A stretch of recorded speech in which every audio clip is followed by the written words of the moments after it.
All right, so you're thinking about the Oraimo FreePods Pro Plus. In this guide, we're going to dig deep into these earbuds. We're going to stack up what the company promises against what real people are actually saying, all to help you figure out one simple thing. Are these the right earbuds for you? So here's the deal. The whole pitch for these earbuds is that you get high-end pro features. We're talking hybrid active noise cancellation without that high-end price tag. And that immediately makes you wonder, right? Is it too good to be true? What's the catch? Well, that's exactly what we're here to find out. Okay, let's kick things off by looking at what Oraimo is actually promising here. What are the features that are getting everyone so interested in these in the first place? Now for section 2, sound and silence. And honestly, this is where it all starts, isn't it? The absolute most important part of any earbud is how they sound and how well they can block out the world around you.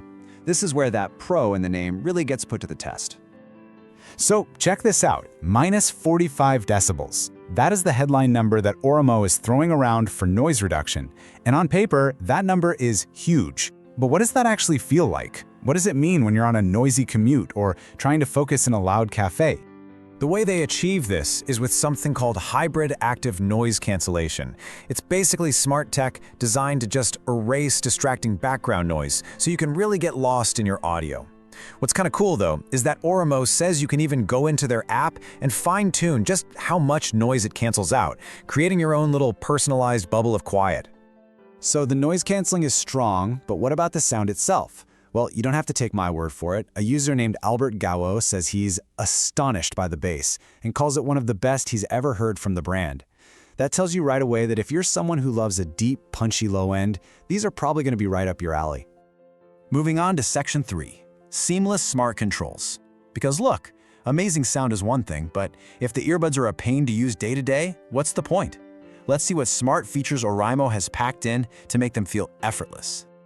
And they've definitely got a whole list of nifty features. There's smart chat mode, something called wide area tap, and in-ear detection. And all of this is supposed to be tied together and customized through the Oraimo Sound app. Keyword there, supposedly.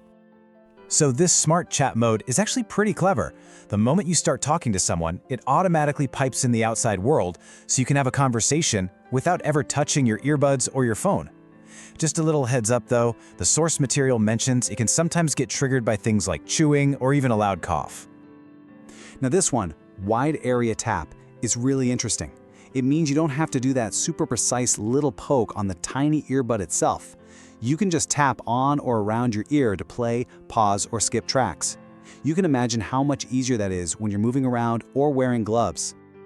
Okay, let's talk about the app. Officially, this thing is supposed to be your command center. It's where you go to tweak the sound with a custom EQ, change what the tap controls do, and turn all those cool features on or off. Sounds pretty great, right? Well, here's where we hit a pretty big wall. A user named NavG put it very bluntly. The sound app does not work. They say it just crashes as soon as it opens, making it totally impossible to manage the earbuds or use any of those custom features.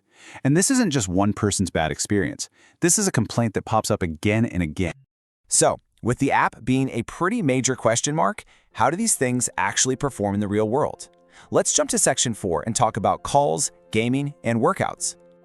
Okay, so they've built in some specific tech for different uses. For taking calls, you've got a 4-mic system with environmental noise cancellation, which is all about making sure your voice is what the other person hears.